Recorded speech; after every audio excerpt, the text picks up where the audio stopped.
do the Underworld, our second podcast here at Drawing the Circle Productions. I am one of your two hosts, Mark Angelo Lyons, Mal for short, professional witch, professional intuitive, president of Drawing the Circle Productions, the Archangel of Lions, Mark Angelo Lyons, but y'all can call me Mal, and my co-host, Mal Flanders. Welcome. So this is our second. This is our second. I just hope it doesn't smell like the number it represents. Yeah, the number 2. Dos. Duh. But we're here to talk about the Underworld. Yes, we are. I'm going to the undercarriage. Right, well, you went straight there. Okay, so hi everybody.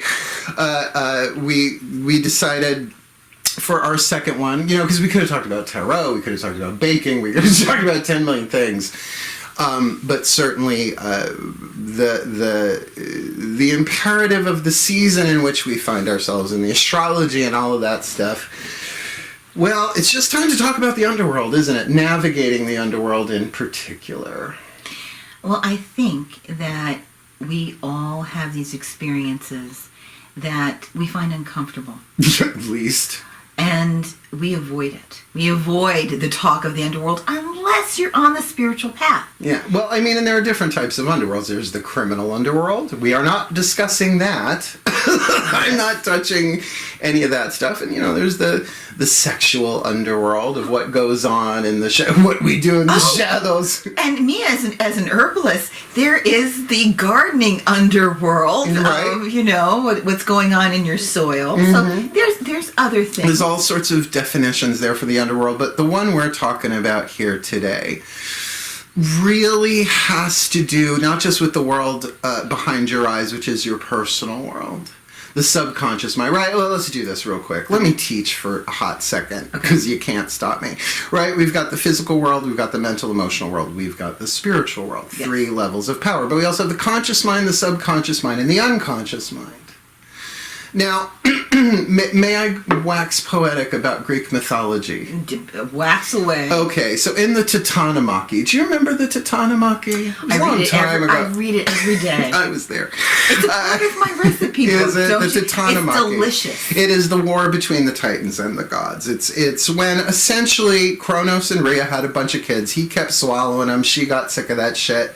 Took the last one, hid him away, fed her husband a stone, grew to an adult, castrated his father along with his brothers, threw up the other siblings, and the war happened. And the Titans were locked away in the Underworld, in a specific area of it called Tartarus. Now, the reason why I say this is that after the Titanomachy, the 3 gods, the 3 sons, there were 3 sons, 3 daughters.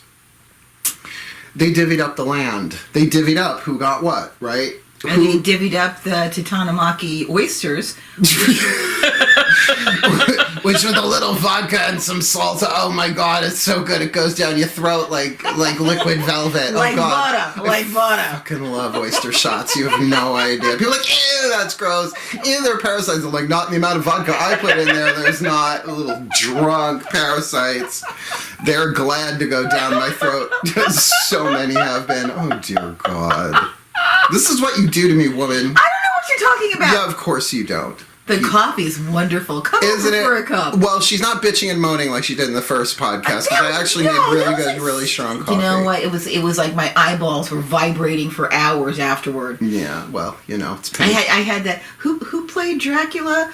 Who was Frank Langella? Frank, he has that ocular thing, like his eyeballs vibrate, and that's how he got the part. That's how he got the part of Dracula. I just thought that's what he was like around me. I thought it was all the coke he did in the 80s. Well, I wasn't that old yet. Anyway, speaking of the Underworld, okay, we're in, right? We've crossed the river Styx. Anyway, the 3 gods, Zeus, Poseidon, Hades, they drew lots. Now, really, they didn't have to draw lots, because Zeus was the key to the whole freeing his brother and sister Titans. So he got to be the king of the upper world. Throne of Olympus, everything that you see, right? You could say the element of air and fire, right? A lightning god. Poseidon got the waters, the oceans, right? So you could think of that even as the river Styx. Hades got the underworld. Yes. Now, the thing is that the oldest son should have inherited the throne. So it should have been Hades, according to Greek culture. But because he is the youngest, he is one of the first third kings in lineage that become king. That's an archetypal pattern that has played out over and over and over again. Right? It's never the first son or the second. Like those two will die, and the third one that doesn't want to be king ends up getting king. I digress. Okay. So you look at Zeus as upper world, conscious mind. You look at Poseidon as water, the subconscious mind. The stuff that you're sort of aware of, but there's a lot down there you don't know about, right? And as well as the river Styx, which then you cross over into the underworld, the unconscious mind, where the archetypes are and the divine mind is, and it's essentially the mind of the one. Boom. The great one, the big, the divine singularity. But I'm tired already. But the fear associated with that underworld, and this, Marta Skimbos, who is that wonderful archaeologist, writer about the great goddess. No, I have that book. You do? Yeah, somewhere upstairs. I do too. It's a big coffee table. Yeah, it's amazing. Marita Gambuas? Yeah, Gimbus. Gimbus, something like that. Yeah. And she would talk about light and dark, and she would say how we're more resonating with the light, and light becomes very polarized in this society. Light is good, dark is bad. Yeah. And really setting up this idea of Christianity being divisive. Well, in the idea of light being good and dark being bad. Let's not just say Christianity. Let's just say patriarchal culture. Right? Like really from the mind rather than purely the heart, the divine feminine, the matriarchal culture.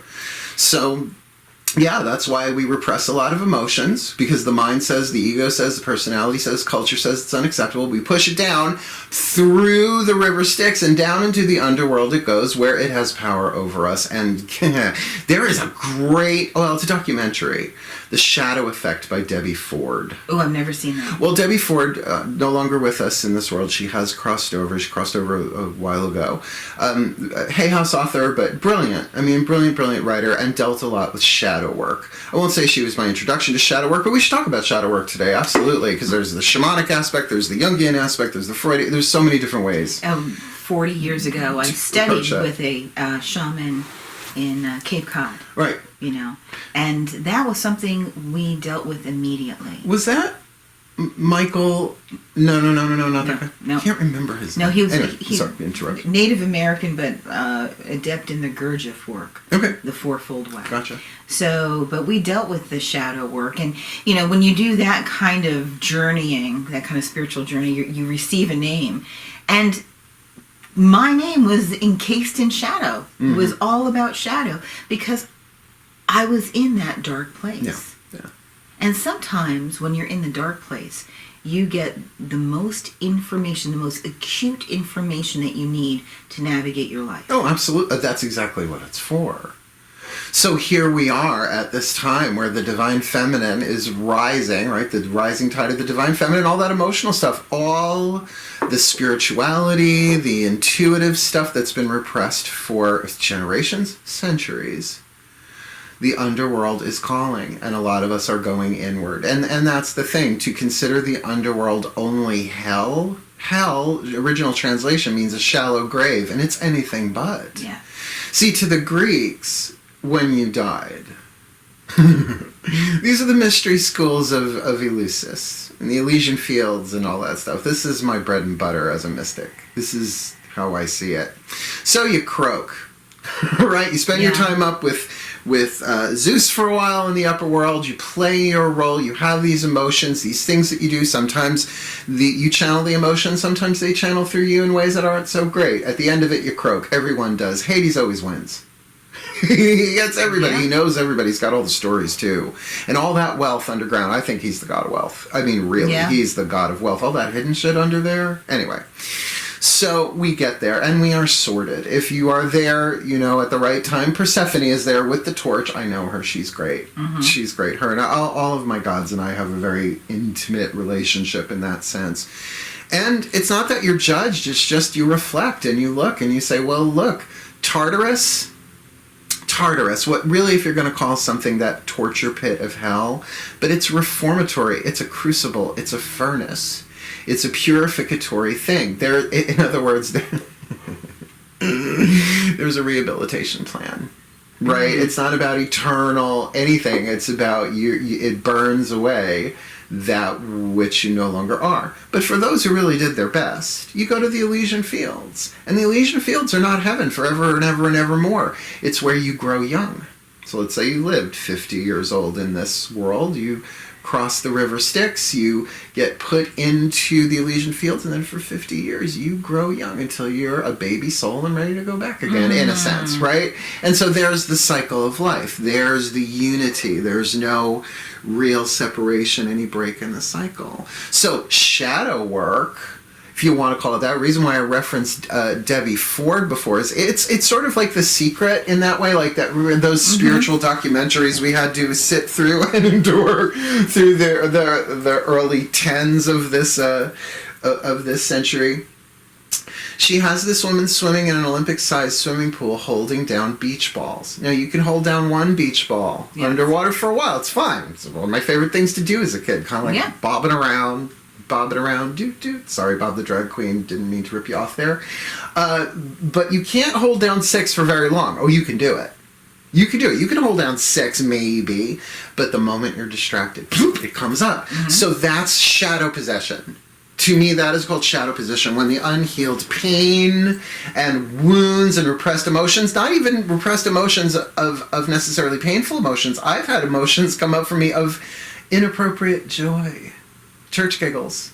Oh. Did you ever have that? Where you're in a situation where you just pee yourself, but you can't, you gotta push it down? I had funeral giggles. Right. At my evil Nana's funeral. At evil Nana's... My mother never forgave me. Never. The stink eye that she threw at me. Daggers. Hot, fiery daggers. How dare you find humor in this situation, which I understand, but that's conditioning, right? But you know, when you're 12 years old and you see this woman who's never kind to you, and she doesn't even look like her. She looks like, I don't know, like a mannequin. Yeah. So, you have 3 other, girl cousins, and they all start giggling, and And where does that go to? That goes into a lovely part of the Underworld called the dark humor section. Thank God for it, because I've got the pin code for that. That shit flies out through me while I'm doing readings on YouTube. My Lord. Can't help it. And I was just raised. I was raised with a certain dark humor. Part of it, because of my childhood, but also the time I grew up in as a latchkey kid, right? Generation X latchkey kid. I had access. Like, is there something I have a detective archetype, I won't say a mile wide in me, but I can find shit out. I'm very intuitive that way. My parents couldn't hide shit from me. And to this day, to this day, it's like, we respect each other's boundaries, but as a teenager, not so much. But also, let's say that, and here, I'll put it this way. The Akashic Records, it's not in the upper world, and it's certainly not in the river Styx or in the subconscious mind. It's in the unconscious mind. They're therefore placing it squarely in the underworld. Now, the thing is upper and under. As you said, there's all sorts of socio-political stuff there.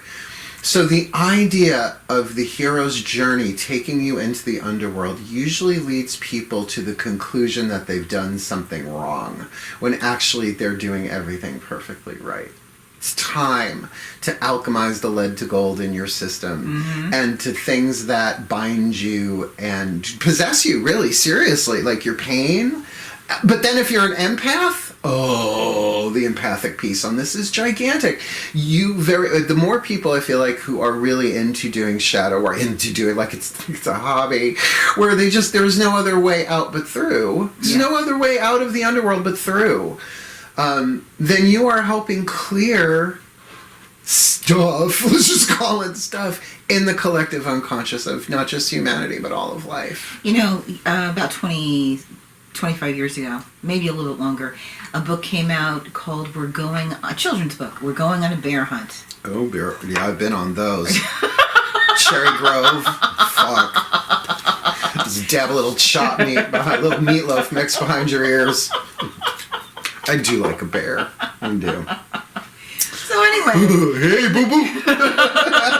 A picnic basket. Picnic. I want to eat his picnic basket. What's in that basket? Ranger Smith. But the theme of this story is this family's having a fun time. They're going on a hike, on an imaginative bear hunt. They find a bear, but on their way, it's like... Did they build a bear? wish I invested in that. I know, right? Oh my Lord! All that I fluff. can't tell you how much I spent. Anyway, Oh my they God, find the bear. They Anyway, don't but build the thing bear. is, they encounter all these obstacles, whether it's a swamp or a mountain. And the theme of it is you can't go over it, you can't go under it, you can't go around it. You gotta go through it. And I thought, what a genius book to give to children to make them realize you can't avoid things in life. You have to endure things in life. And give them a bear claw for And that extra energy to get through it. There. See, we brought it back to pastry for you. Ta-da! Yes. And I know. didn't- Once we get the video aspect of this podcast up and running, you'll be doing magical bear claws. I'm like, oh dear God. I don't bake. It involves But no, science. that's so it's I so stew, important it's easier. because at this time we are encountering this great avoidance, not dealing with things head on. Well, the image that they give me, and they're giving it to me now, because I do my prayer in the morning. I had no idea we were going to be podcasting today. I thought it was going to be tomorrow, but it didn't matter. My spiritual practice changes from day to day, but I was ready for this. They show me the planet Earth on its axis in its orbit, but with this psychic Bunsen burner underneath it, right? The heat has turned up, the vibration, all of these planetary activations we've been doing for the past 50 years, and world meditations, and Reiki the planet, and all the transformation we're going through is fueled by our own intention to heal and transform. I mean, come on. You said Gurdjieff to your grandfather, he'd say Gesundheit. All right? The Great Awakening, it's underway, right? And so all of the unfinished business, the repressed emotion, element of water, well, look at it this way. If the heat is coming from Hades, well, it was a god, not a place, by the way. It's called the Underworld. He's the king, the lord of the Underworld. And he looks like Michael Hutchins with pin straight, long black hair to me, and I've rested my head in his lap. Oh. Him and Persephone are very open that way when it comes to me for some reason, and I'm okay with it.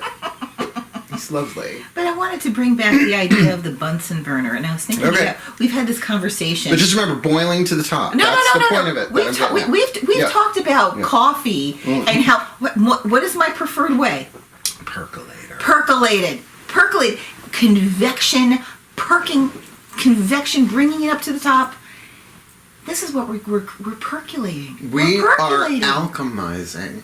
The heat of the... What does it need? Alchemy needs three things, essentially. It needs heat, it needs time, and it needs pressure. Well, the heat of the vibration raising. Our repressed anger, our repressed emotions screaming to get to the top. I would add attention. It needs our... The thing is, if we... Alchemy is going to happen either way, though. Do you think... But the impact of someone who is aware to someone who's just riding the wave. Oh, sure. It's the difference between driving a car, knowing what you're doing, and, blindfolded and no training. Yeah, it's dangerous, I guess. But then if that's the path someone has to take... Like, I have to say, look, let me just say right now, I am not scientist, I am not doctor, I am not psychologist or psychiatrist. I have no MDs except, I've been with MDs, but it's a different story. With yes? moose and squirrel. Moose and squirrel. No. But I have to get the intuitive piece of this that a lot of people who are struggling, and throughout the centuries have struggled, it's been more mystical, yes, of course, with psychological ramifications, right, of possessed pain. Empaths, picking up on the pain and terror of people around them having no idea. So here we are again in the crucible on planet Earth. All of 2020 has been a crucible. And really, this started at Yule. It started at winter solstice last year, 2019.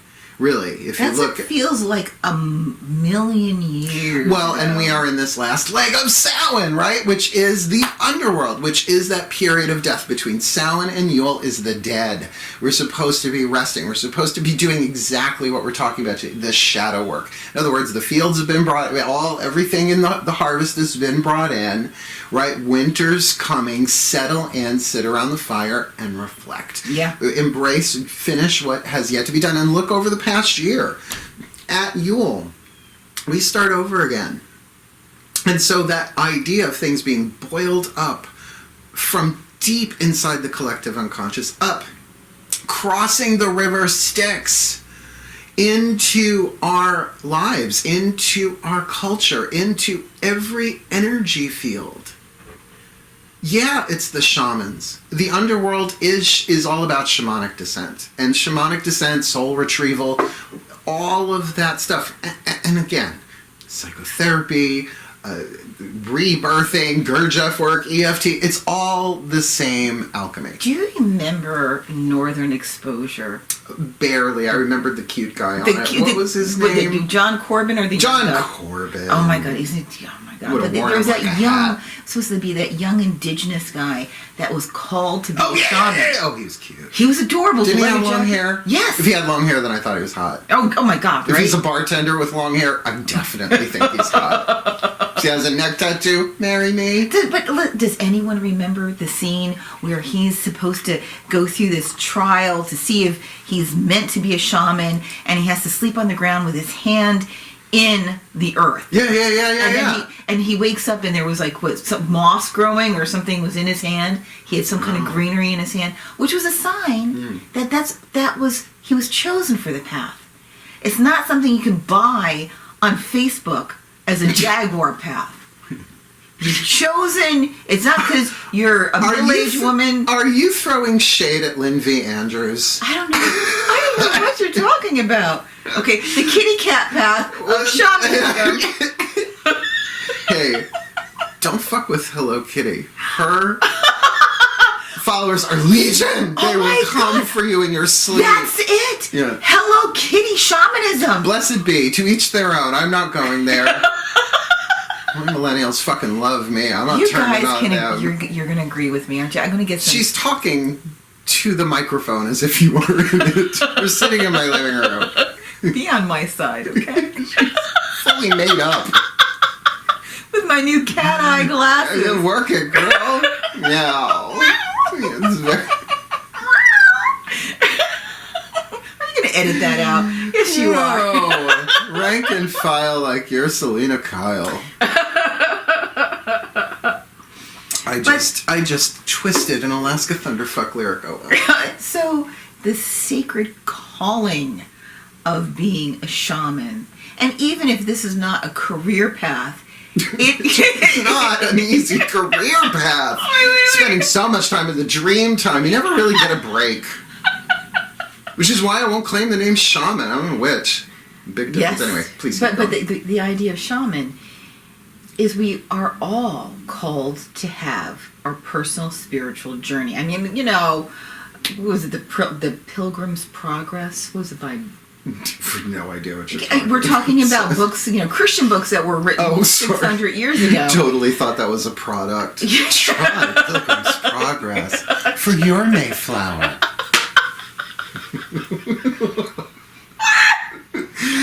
Mom, ever since we crossed the Atlantic, I don't feel so fresh. I smell low tide. What's sushi, Mother? Fuck. Oh my God. And this is why you come back to the channel. This is why people come back. This is why they come back. They're like, what? We should just call this Mal and Mal do non sequiturs every single episode. Just enumerate them. Oh my God. Oh God. Tangents and coffee. Maple delicious. syrup and jam. So back to the underworld. Back to the underworld. Chutes and ladders. Really easy to get down there, right? Right? They said it in American Horror Story Coven. It's like getting down there ain't the job. It's getting back, right? Do not pass go. Do not click $200. Many people are trapped in the underworld. See, this is why, we could have called this Navigating the Underworld, but I think that's, in a way, a separate podcast, because we're hinting at it, but, it's a podcast. It's not a workshop. But that's really important, navigating the underworld, because we're not taught this. There's nothing taught. Because it involves the sacred, not just the spirit. See, the spiritual, everything is spiritual because everything is spirit, right? Including people you don't agree with, including toxicity, it's all energy, spirit in different forms, right? The hologram, right? But sacred is different to me than spiritual. Sacred is a soul-bonded experience, right? When you experience the sacred in a piece of art, in a piece of food with another, regardless of relate, right? Like there's sacred.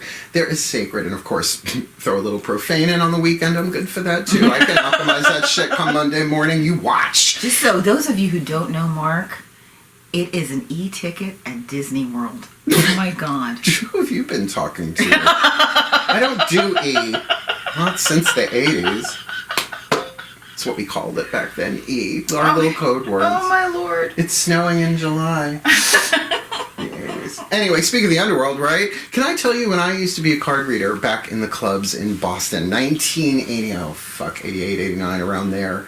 We used to go to the Hub Club and Axis and Venus de Milo, and I was on the list because I was Mal the card reader, so I always had a little section set aside. But in my last maybe 4 or 5 months there, before I moved back to Long Island, such a horrible story, the devil card came up over and over and for over. You. And for the cokeheads I were reading, grinding their teeth to a fine dust so they could snort them afterwards. It was really intense. Oh my God. I mean, what I saw, because, the clubs would close at like, I don't know, midnight, 2 a.m. So it was all about getting there in time to find out where the after party was. Oh, yeah. So I went to a lot of cabs, a lot of tea rides around the greater Boston area. But that really was. I was living in the underworld, and I had to navigate my way through it. I never had to 12-step, but I learned a lot from 12 steps in terms of what keeps you chained. Well, look at the devil card. It's all about chains. But even in the classic Rider-Waite, Pamela Coleman Smith, blessed be, the chains are gently looped around their neck. Yeah, you can remove it at any time. At any time, right? So it's about choices, and it's about addictions, and it's about attachments, all of which exist, usually not in the conscious mind. How do we access them? Through the emotions. Ken Key's Handbook to Higher Consciousness. My guides are working overtime in the Akashic Library, flashing book titles at me right now. Brilliant piece of work for a workbook. He said that there's an addiction, there's a difference between an addiction and a preference. A preference is something you prefer, but when that preference is not fulfilled or given, if you suffer, it's a pretty general word, it's an addiction. Interesting. Right? Interesting. And so what are you trying to medicate and all that, and all shadow work. All shadow work, all really going inside. So the thing, again, they're bringing back the thing with the Bunsen burner. Yeah, we can see people absolutely inflamed. Yep. Their nervous system's overloaded, stressed, rageful, all sides of all aisles everywhere, right? All boiling to the surface. So Eckhart Tolle asked a question in, I think, Power of Now. If someone is possessed by pain, and I'll up that a notch, if someone is possessed by the collective pain of humanity, and they murder someone, did they really murder someone? He says no. He says that's the pain body, he calls it. It's all shadow work, and it's all in the underworld. I want to give you time to reply, but they're feed me imagery here that I think might be helpful. Yeah. Imagine standing on an iceberg. Oh, how dare you! How dare you bring messages to the iceberg? The iceberg is the message. Can you hear me now? Okay. No, they're closed. They've closed the school. Oh yeah. Well, stick a pin in that though. Underworld. Yeah, no, stick a pin in that though, because the isolation is part of it. What we're going through. Yeah. Iceberg. From iceberg to isolation. That's an easy segue. So, standing on top of an iceberg. How big is the iceberg? Let's say it's big, right? Yeah. Huge. How much of it is underwater? More than you can see. Now, you could go down to, I guess, the shore of the iceberg, right? And look down into the water, and you can see some of it, depending on the water. Yeah. Right? You can see. That's the subconscious that you know. Right? But then underneath that is that stuff you can't even see. Now, again, add the Bunsen burner. What's happening to the bottom of the iceberg? The melting. Deepest, darkest stuff, right? It's melting, and it's coming up through the subconscious, and it's coming up through people, and there's all that pain that we've been avoiding since Og hit Grog with a club. Yeah. Although they were probably really good at expressing their anger. They had simple tools, if that, right? They could pick up a rock and hit you with it. So this is what we're looking at. This is where we are right now. And the lockdown, Yes. here we are getting ready to go into another one, it looks like. Yep. Well, go in. I think the message is ridiculously clear. And I'm not going to get into the politics of it, but choices were made along the way that this came back. I completely agree. And I don't think that we've done something wrong in terms of the divine plan. I think this is how it's supposed to play out. My feeling at this point is we know what to look for on some level. We know we have some tools in our toolbox. But one thing that's been missing is how do we navigate this either alone time or this locked down with people that we've been avoiding, that we haven't gone through whatever that dance of interconnection, and there's conflict or there's disappointment or there's anger, or there's betrayal. Or there's past life lover who's the friend of your friend, and in this life they're coming back because in your last life they stole your knitting needles, and now in this life you just want to rip their fucking faces off, and all you know is, I hate that bitch. Right? It's all coming up. So but remember, whoever you hate, you once sincerely loved. Oh, great.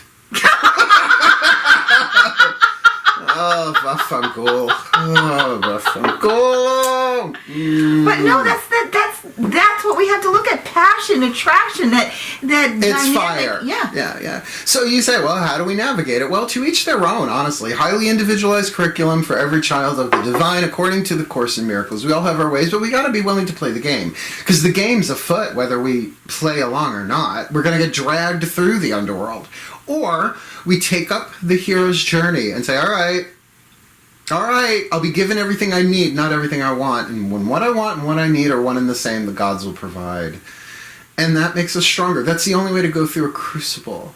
And of course, the forgiveness part you get after that. People try and forgive their way through it. It's like, if you're using forgiveness as a way to bypass what you're authentically feeling, even if it's empathic, you're sidestepping. I have never heard people using forgiveness in that way. So are you saying... Really? Wait. I forgive you, you fucking whore. I'm the better person. That's the ego. That's called forgiveness to destroy in A Course in Miracles, and there's a Google search. Forgiveness to destroy, the ego's version of it, because nothing heals. It's based on Newtonian physics, where a subject and object are not interconnected. But if it's quantum, that's what really the Course... The word quantum is nowhere in the book. But if we were to look at it from the fifth dimensional unity consciousness through the quantum lens, perhaps, you see that all forgiveness is self-forgiveness, because there's only one of us incarnate playing infinite roles. And forgiveness is part of, I believe, the universal solvent that's talked about in alchemy. Because it does solve everything, but only afterwards when you look back and go, oh, that couldn't happen any other way. Let me ask you this. There are those of us who have been in lockdown, and it has brought up our feelings of post-traumatic stress, of abuse, whether we were abused sexually or emotionally. Let's say abuse, neglect, codependence, and loss are coming up for people. That sounds pretty good. Those are the four ego wounds. So it's the ego. Now, may we briefly discuss the ego? If you must. If it'll allow us to. I don't know. There are so many different ways into that word. There's the original Greek. Is it Greek? I think it's Greek. Ego. I. Mm-hmm. Ego. I. I think, isn't that Latin? It's Latin. Well, he's up in his Latin and Greek, but his cheek is weak. Little Cindy for you there. But that the ego is not the same as the personality, and I love Matt Kahn's definition. I love Matt Kahn. He's amazing. Never met him, right? We have no interaction with each other. I think he might know who I am because I post his shit all over the place. Well, it's not shit. He's a genius. But he says the ego is the personality that arises from an inflamed nervous system. And what is that? Wow. That's the subconscious stuff that starts becoming conscious. And what do you need? You need time for yourself. You need space for yourself. You need rest for yourself. And you need breath for yourself. And that's lockdown. We're all being given the time, the space. The rest of what you see, the time and the space, it depends on how we approach it. These fucking delays, the inflamed nervous system, which needs to unwind. Yes. And we're being given the opportunity to do that. But if you're an empath, you're doing it for other people too, and you don't even know it. I was doing some of that work just this morning at 2 a.m. Wow. Knowing it wasn't mine. Knowing that what I was feeling, there might have been some particulate matter of a trigger in there that set it off. But the whole of it was really about what people are feeling in general, which is such uncertainty and such fear of loss, abuse, neglect, and codependency coming up, right? It's like trying to hold planetary beach balls under the ocean, and they're coming up, right? So the beauty of this is that we've done this before. You know, if you really look from the 8th chakra, because to me the 8th chakra is the chakra of the underworld, even though we envision it above our heads. The heavens speak in paradox. Back in 1980. Oh boy. Time travel, wait. Let me get my horizontal miniskirt on. Holy shit, horizontal stripes. Fuck. When I was a very, very strict born-again Christian. Back in those the temperature days. in the room just dropped. I remember getting this beautiful Christmas card. It was an art card that was sending out. It wasn't a Christian card. But the viewpoint of it, if you can imagine an illustration looking down on the heads of Christmas shoppers and holding presents. And it said, may this season bring you to greater perspectives of love and joy. And I thought, oh, that's so... And of course, when I sent it to all my Christian friends, I got so much blowback, like, it's not about Jesus in the season. Well, look, I saw a meme the other day, which I will not comment overly on, but essentially that, and you know this, the roots of Christmas are Western European. Of course. Shamanism. I mean, if you want to call it that. You were talking about the Celtic, right? Yeah. All the Norse and the Celtic. I mean, I know Yeshua ben Joseph, also known as Jesus of Nazareth, traveled a lot, but I doubt he ever saw a snowflake or a reindeer. Yeah. Do you know what I'm saying? It's just a different... So there's culture for you. Let me say this, you know. But even he went into the underworld for 3 days. It was a rough weekend, but he did it. I need to say this. I love Jesus. He's a great guy. Love Jesus. He's very good to his mother. But my experience navigating the fundamentalist world of Christianity... Blue Jay. Wow. Blue Jay. Hey, buddy. Hi. Navigating the fundamentalist world of Christianity, I found oppressive, controlling, and abusive. Yeah. In fact, if the Christians I was with 30 years ago had their way, I would still be in an abusive marriage. So, from the soul's perspective, from the underworld, from that 8th chakra, that was written into this life before you incarnated, and all the quantum probabilities. And the idea being that this world that we are in is a real world, but it's a virtual world. Like a video game. Everything's scripted, everything's played. Your soul signed up to do the hard one this time, but the one that would have the greatest fulfillment. It's about authenticity. It's about healing. You haven't been burned at the stake. This time, right? Or yet. Right? Or yet. Well, and that's the world that we find ourselves in. Now, I don't go to the stake willingly, but I go to the underworld willingly. See, I have, every year at Yule, I am chosen by 2 gods of my pantheon, usually a matron and a patron for the year, although I have Diana as my lifelong, my Pisces moon natal matron, and Dionysus, my Virgo sun natal patron throughout my whole life. Well,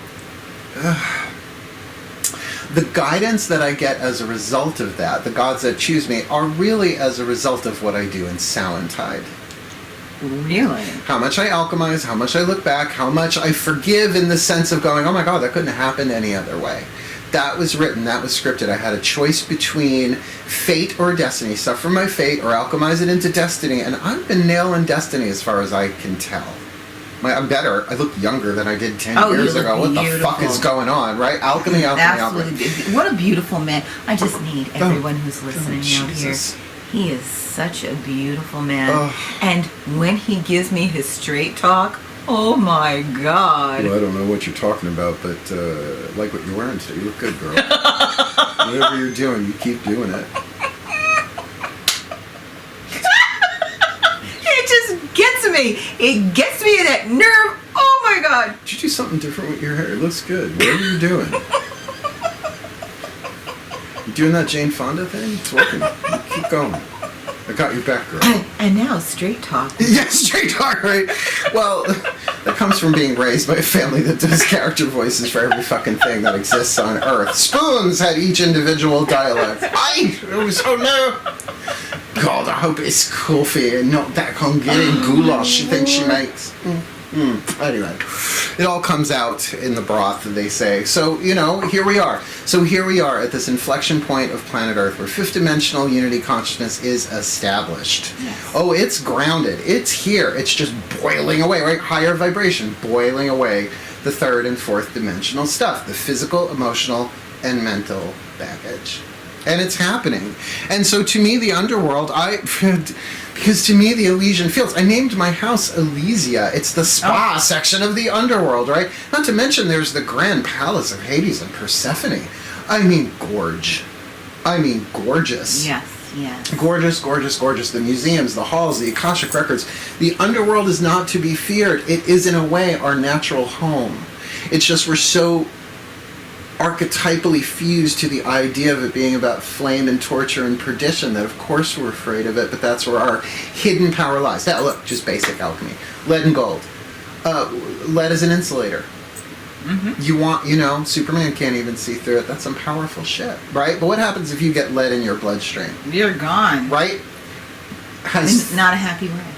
Lead has 3 more atoms than gold. What happens if you get gold in your bloodstream? Happy. Yeah, it's a colloidal gold. You can get it like colloidal silver. It is a healer. Mm-hmm. So this process of alchemy that we are in right now is taking even our own personal traumas, stories, and I don't discount people's stories. Everybody has their, it's just a story. No, that's part of your narrative. No, that's important. I just had a conversation about being dismissive or disempowering another person by saying, that's just their story. That's the spiritual ego at work. Because who says so? What if that story is the best that person's got in that moment? What would love do? What would love do? What would love do? Love would say, I'm here, I'm listening. But if it's triggering your own shit at the same time, you say, wow, this is bringing up a lot in me. I cannot be of service to you right now. I gotta go scream or cry or whatever, right? Yeah. And that's the alchemy that we are all in now. But here's the thing. If lead is an insulator, gold is a conductor. So think of that element of lead transforming to gold with every emotion that you feel, whether you're aware of you're healing it or not. All you got to do is feel it to heal. It's just people don't realize that's all it takes, right? So then you've got more gold in your system, which means more of your higher self, your soul, can incarnate and be here now. And it's an ongoing process. It doesn't mean when you're not feeling great that you're doing something wrong. Well, I think that's so important, because there is so much that if you have a traumatic experience that we are avoidant of looking at it because it's so painful, but the greatest lessons are in that pain. The greatest way of freeing yourself is looking at, but you have to be ready, right? You just can't go there without therein prayer. lies the challenge of what we're going through on planet Earth right now by looking at the things that make us uncomfortable. Social justice, Black Lives Matter, inequality, sexual trafficking. Oh my God, yeah. I mean, and on and on and on. All the underworld. I mean, all what we consider to be part of the underworld. Well, it's very interesting. The Black Lives Matter. Martis Gimbus. Yeah. Okay? She would talk about Hades and his darkness being translated. No, sure. In a racial way. Absolutely. Absolutely. That's like the dark underworld. And that's just the fear of one's... Isn't it funny? Don't be afraid of your own shadow, right? It's like, oh, he's afraid of his own shadow. Well, we are. Because there is part of it that's personal. And there's part of it that's racial. And there's part of it that's gender-based. And there's part of it that's national. And there's part of it that's political, as well as just tribal, your own family, your own tribal shadow. But the truth of who we are has nothing to do with any of that. That's all written. You've played roles. You've been black, you've been white. You've been male, you've been female. You've died young, you've died old, you've been rich, you've been poor. That's what planet Earth has been for. It's sort of like, I don't want to say the rec room of the soul, but it is sort of like the gym. Yeah. It's like, no, last lifetime I did glutes. Pain in the ass. Let's do biceps this time, right? Yeah. You know, different soul skills, and hence the archetypes. That's why I work with the Caroline Myss archetype deck, so people can get, oh, this is the set, the reps and sets I'm doing today. I will tell you, Caroline Myss saved my life. Me too. You know, knowing that she had experienced some of the same painful experiences that I had. Yeah. I mean, the connection there was like, I'm not alone. Yeah. You mean I'm a spiritual person suffering the same events, and I'm not alone in my struggle to come to peace with me? Because they are archetypal events. They are written into the hero's journey of your soul that mirrors hers. And that's why when you and I start comparing histories, we go, wow, you did that too? Well, the thing is, going back to dismissiveness of the spiritual ego, remember, dismissiveness has been a part of the patriarchy. Sure. Whether you're a witch or a woman or someone different or someone they want to control or take something from. Oh, don't listen to her. She's just crazy. Oh, she's talking about this. He's crazy. That doesn't make any sense, you know. So where do we internalize that? Where do we dismiss our own emotions? Where do we dismiss that little child in our heart that feels heartbroken? Particularly if you have the magical child archetype, this year has been a real ripper. This one has really been loss of hope, depression, sadness, disbelief in miracles. And during this coming season, removal of the myth that we were indoctrinated in. Yeah. The Thanksgiving, the Christmas, and the New Year's. That child's got to make its own magic, and that's what the alchemy is for, to return us to innocence. Not innocence in the outside world, just give total strangers your PIN number. No, don't, right? But that thing of we need to see things through fresh eyes, right? And to allow that, because the child archetype in particular holds the codes to the higher self in the physical body.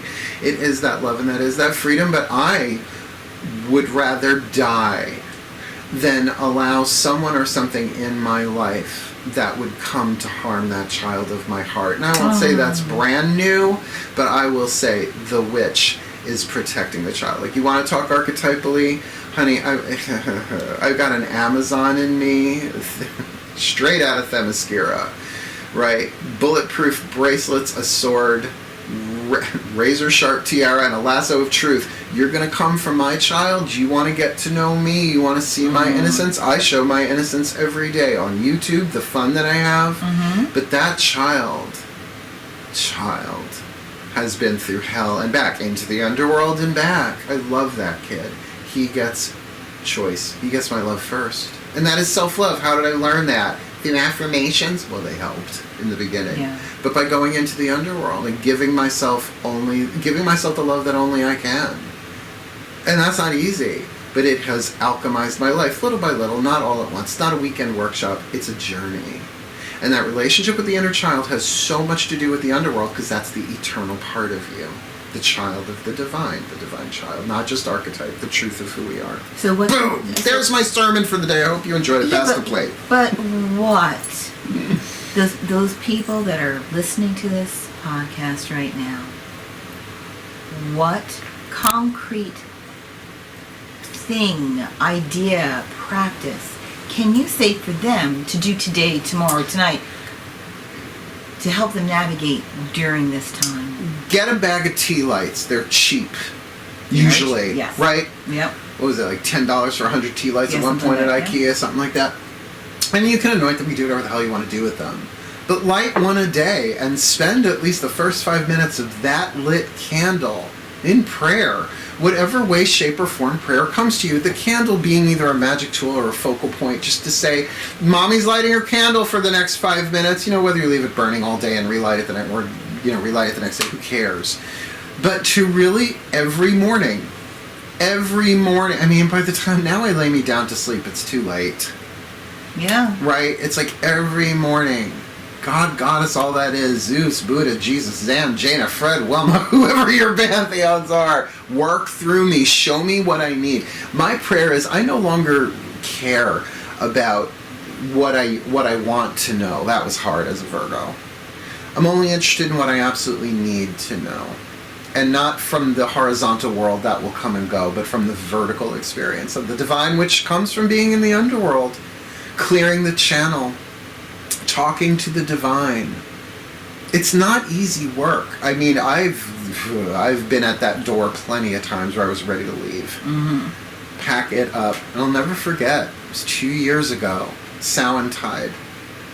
Hades came to me, and it was when that final meteor hit my career. Gone. Like all work opportunities for me to do what I love, destroyed, dust. And I'll never forget, Hades said to me, I know you want to, but don't. You're welcome to. No karma, no bad feelings, we understand. But it couldn't have happened any other way. It had to play out this way. Hang in there. You'll have everything you need. And then really the next day, everything started changing for the better in ways that I'm not under confidentiality open to admit or talk about. But now here I am, 2 years later, hence why the Sabbats, the Wheel of the Year, is so important to me. It is a way of looking back.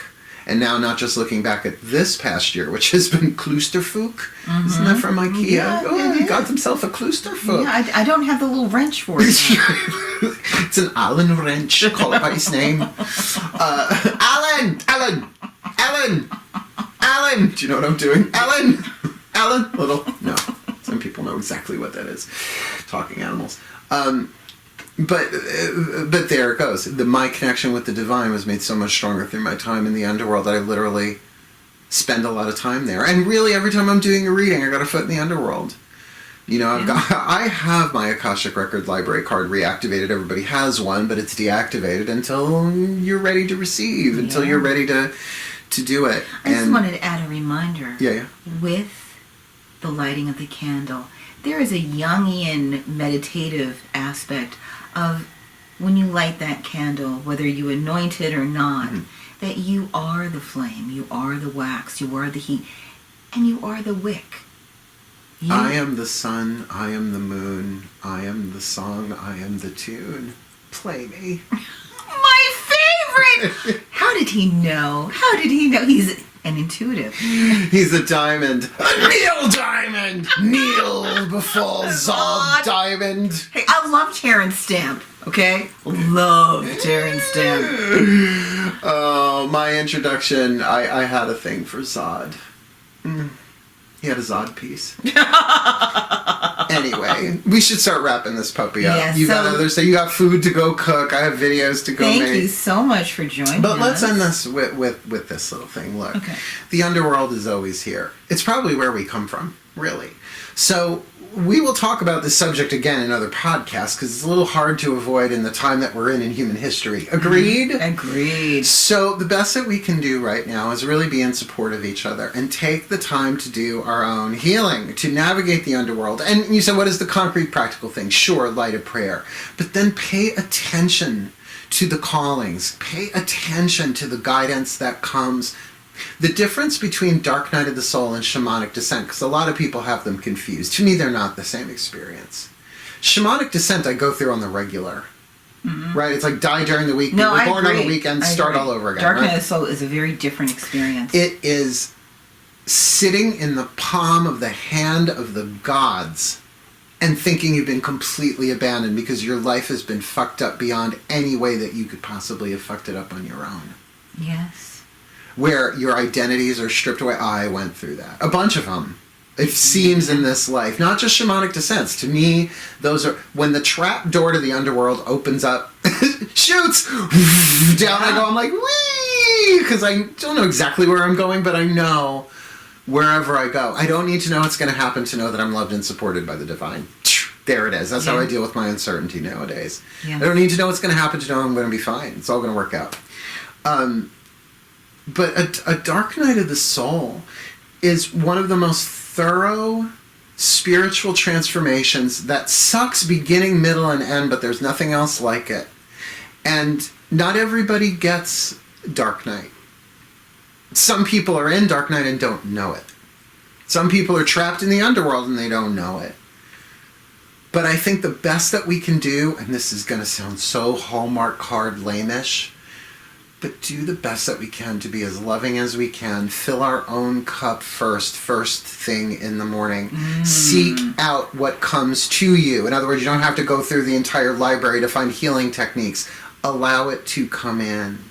And then just be as kind as you fucking can to every human being. Yes. Not just when they're in front of you. Yes. But sometimes kindness means, I hate that person. And I get on some level that's not the truth of who I am, but that part of me that hates, that part of me that's jealous, that part of me that's terrified, that part of me that's heartbroken, beaten, battered, and bruised, that's calling for my love in the underworld. So open up the trap door, get your speed pass ready. It's time to go to the underworld. And together, we'll meet up in the dream time. And in prayer and in meditation and on Facebook and YouTube and however we connect during this challenging time. Looking forward to another episode. Yeah. And learning and loving and progressing. Yeah. Thank you so much. Thank you so much for coming over, this darling. This is lovely. Love your shoes. Oh, and I love my cup of coffee. They're so leopard print. The shoes, not the coffee. Thank you all so much, my friends, with that. Truly my pleasure. Thank you so much for listening again. If you're on watching this on YouTube, please do like, subscribe, comment, all that stuff. Share.